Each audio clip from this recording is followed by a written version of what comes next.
नमस्कार दोस्तों, कैसे हो सभी दोस्तों। आज इस वीडियो में बात करेंगे सर्फेक्टेंट के बारे में।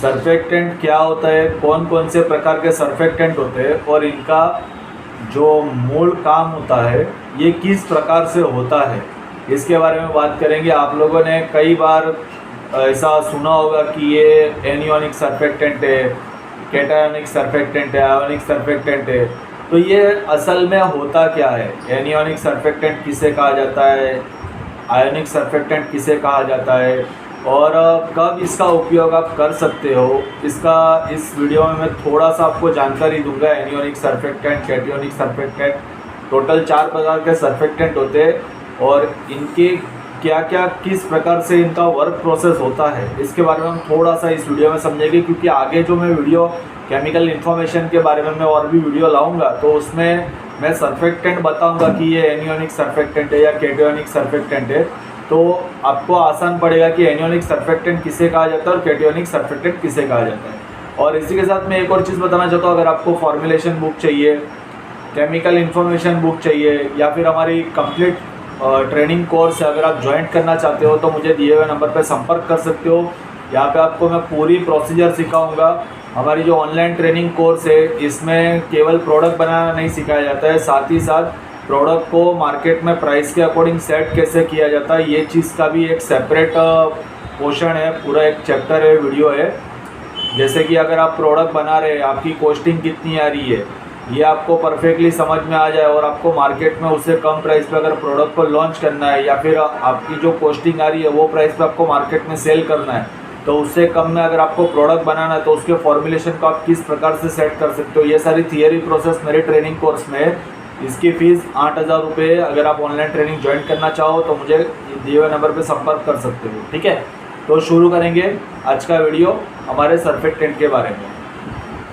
सर्फेक्टेंट होता क्या है इसके बारे में अगर एक छोटा सा डेफिनेशन अगर देख लिया जाए तो सर्फेक्टेंट वे यौगिक होते हैं जो सतह के तनाव को कम करके दो असंगत तरल पदार्थों को मिश्रित करने में मदद करते हैं।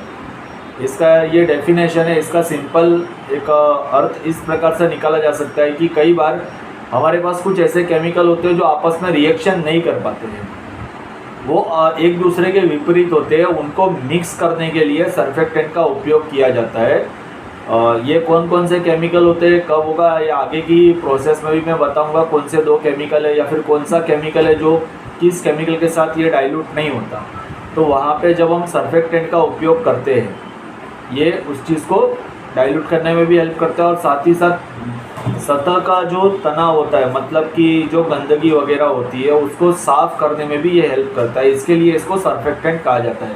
सर्फेक्टेंट के ऊपर मैंने काफ़ी टाइम पहले वीडियो बनाया था, लेकिन उसमें जो मैं बता सका था इसमें मैं उससे बेटर बताने की प्रयास कर रहा हूँ, थोड़ा विस्तार से हम समझेंगे। अब सबसे पहले बात करते हैं एनियोनिक सर्फेक्टेंट, जिसको आयनिक सर्फेक्टेंट भी कहा जाता है। आयनिक सर्फेक्टेंट नकारात्मक चार्ज वाले होते हैं। नकारात्मक चार्ज मतलब यहाँ पे माइनस हो जाता है। इसको जो केमिकल के जो बॉन्ड्स होते हैं इसके अंदर अलग अलग इसकी श्रृंखलाएं होती है, पहली श्रृंखला, दूसरी श्रृंखला। तो यहाँ पे उसकी सभी श्रृंखलाओं में उसके परमाणु के पोर्ट होने चाहिए होते हैं। तो अगर वहाँ पे उसकी श्रृंखला को पूर्ण करने के लिए अगर परमाणु कम पड़ रहे हैं तो उसको माइनस सर्फेक्टेंट, नकारात्मक सर्फेक्टेंट कहा जाता है, उसको एनियोनिक सर्फेक्टेंट कहा जाता है। वो दूसरे परमाणु खींचता है अपने साथ। जैसे हम बात किया करते हैं NaCl, जिसको हम कहते हैं नमक। अब यहाँ पे सोडियम होता है और क्लोराइड होता है। तो यहाँ पे चलिए सोडियम क्लोराइड को साइड पे छोड़ देते हैं, हम सिंपली बात कर देते हैं हाइड्रोक्लोरिक एसिड की। हाइड्रोक्लोरिक एसिड हाइड्रोजन और क्लोरीन दोनों को मिला के बनाया जाता है। यहाँ पे एक पॉजिटिव सर्फेक्टेंट होता है और एक नेगेटिव सर्फेक्टेंट होता है। ये आपस में इसके बॉन्ड को खींच लेता है और दोनों एक कंबाइन होके ये केमिकल बन जाता है। तो यहाँ पे इसको एनियोनिक सर्फेक्टेंट कहा जाता है। अब इसके बाद हो गया कैटियोनिक सर्फेक्टेंट। अब एनियोनिक सर्फेक्टेंट का मुख्य उपयोग कहाँ कहाँ होता है ये भी एक देख लेते हैं। डिटर्जेंट, साबुन और कपड़े धोने वाले उत्पादनों में एनियोनिक सर्फेक्टेंट का उपयोग किया जाता है। ये इसका एक सिंपल है। मैं आगे और भी अगर केमिकल के जो मैं वीडियो लाऊंगा वहाँ पे आपको मैं सिर्फ यही बताऊंगा एनियोनिक सर्फेक्टेंट है, कैटियोनिक सर्फेक्टेंट है, तो इसका क्या प्रॉपर्टी है आप ये वीडियो को भी देख के समझ सकोगे। और इसकी अगर एग्जाम्पल दी जाए तो सोडियम लॉरेली सल्फेट हो गया हमारा SLS, उसके बाद हो गया सोडियम लोरेट सल्फेट, ये भी एनियोनिक सर्फेक्टेंट में आता है। फिर सोडियम कोकोनेट हो गया, ये भी एनियोनिक सर्फेक्टेंट में आता है। अब बात करते हैं कैटियोनिक सर्फेक्टेंट। कैटियोनिक सर्फेक्टेंट क्या होता है? कैटियोनिक जैसे एनियोनिक सर्फेक्टेंट में माइनस चार्ज होता है, ये खींचने का काम करता है, ठीक उसी तरीके से कैटियोनिक सर्फेक्टेंट में प्लस चार्ज होता है, ये इसके जो बाहरी सीमा के जो परमाणु होते हैं ये देने का काम करता है। जब एक एनियोनिक और एक कैटियोनिक मिलता है तभी एक तत्व बनता है, ठीक है। तो कैटियोनिक सर्फेक्टेंट अपने परमाणु देने का काम करता है, इसके पास प्लस चार्ज होता है। इसका मुख्यत्व उपयोग कहाँ होता है? हेयर कंडीशनर अगर आपको बनाना है, फिर उसके बाद कपड़े का सॉफ्टनर बनाना है, जिसको हम फैब्रिक सॉफ्टनर भी कहते हैं, कंफर्ट भी कहते हैं, ऐसे प्रकार के जो उत्पादन होते हैं यहाँ पे एनियोनिक कैटियोनिक सर्फेक्टेंट का उपयोग किया जाता है। इसका अगर एग्जाम्पल देख ले तो सेट्रिमोनियम क्लोराइड, यहाँ पे एक छोटा सा मैंने एग्जाम्पल लिखा हुआ है। सेट्रिमोनियम क्लोराइड क्या होता है इसके ऊपर आगे भी एक मैं सेपरेट वीडियो बना दूंगा, ठीक है। अब बात करते हैं non ionic surfactant.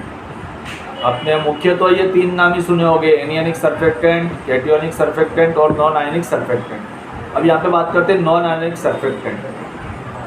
Non ionic surfactant क्या होता है? ये किसी भी चार्ज के बिना होता है, ये अपने आप में स्थिर है, इसमें ना खींचने की क्षमता है ना देने की क्षमता है, ये अपने आप में परिपूर्ण है।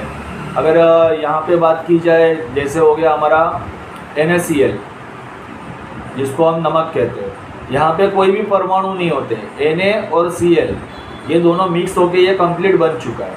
तो इसको हम उदाहरण के तौर पे नॉन आयनिक सर्फेक्टेंट में गिन सकते हैं। ये ना देने का काम करता है ना लेने का काम करता है, ये अपने आप में परिपूर्ण है।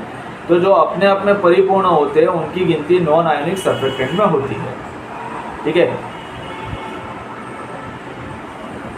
ये जो नॉन आयनिक सर्फेक्टेंट होते हैं ये आमतौर पर सौम्यता और स्थिरता के लिए उपयोग किए जाते हैं। सौम्यता मतलब हमारा सॉफ्टनिंग हो गया और स्थिरता मतलब स्टेबलाइजिंग हो गया।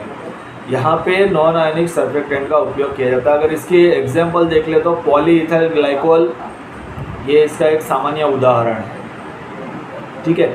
अब जो हमारा चौथा सर्फेक्टेंट है इसको हम कहते हैं एम्पोथेरिक सर्फेक्टेंट।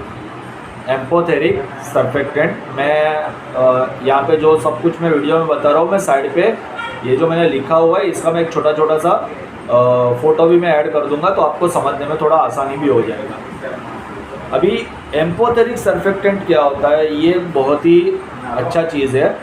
जैसे हमारा एनियोनिक सर्फेक्टेंट हो गया ये माइनस चार्ज हो जाता है, कैटियोनिक सर्फेक्टेंट हो गया ये प्लस चार्ज हो जाता है, और नॉन आयनिक सर्फेक्टेंट हो गया ये किसी भी चार्ज के बिना होता है, इसमें ना देने की क्षमता है ना लेने की क्षमता है।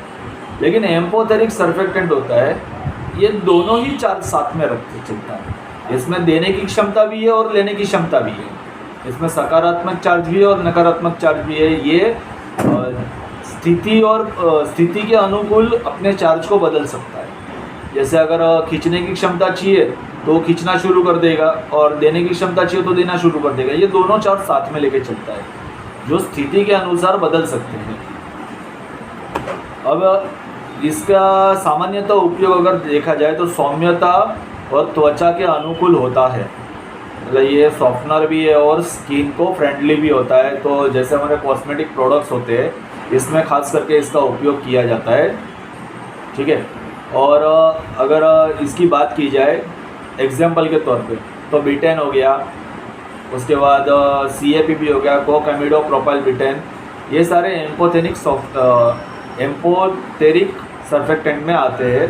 जो हमारा CAPP होता है, कोक-एमिडो प्रोपाइल बीटेन, ये स्किन फ्रेंडली भी होता है और सॉफ्टनिंग भी होता है। तो इस प्रकार के सर्फेक्टेंट होते हैं, क्योंकि आगे जो मैं वीडियो लाऊंगा केमिकल इन्फॉर्मेशन पे, वहाँ पे मैं इतना विस्तार से नहीं बता पाऊँगा। जो केमिकल के रिलेटेड वीडियो में डिस्कशन होगा वही मैं बता पाऊँगा। तो वहाँ पे मैं केवल सर्फेक्टेंट बताऊँगा कि ये कौन सा सर्फेक्टेंट है। अगर वो चीज़ आप समझना चाहो तो आप इस वीडियो को भी देख सकोगे, मैं इसकी लिंक भी आगे के सभी वीडियो में दे दूँगा। अगर आपको ये इन्फॉर्मेशन में अच्छा लगा और कुछ ना कुछ आपको नया जानने मिला हो तो वीडियो को लाइक कर दीजिएगा। अगर चैनल को पहली बार विजिट किया है तो चैनल को सब्सक्राइब कर दीजिएगा। और अगर आपको training course, formulation book, chemical information book, अगर ऐसा कुछ आपको परचेस करना है तो मुझे दिए हुए नंबर पर संपर्क कर सकते हो। धन्यवाद।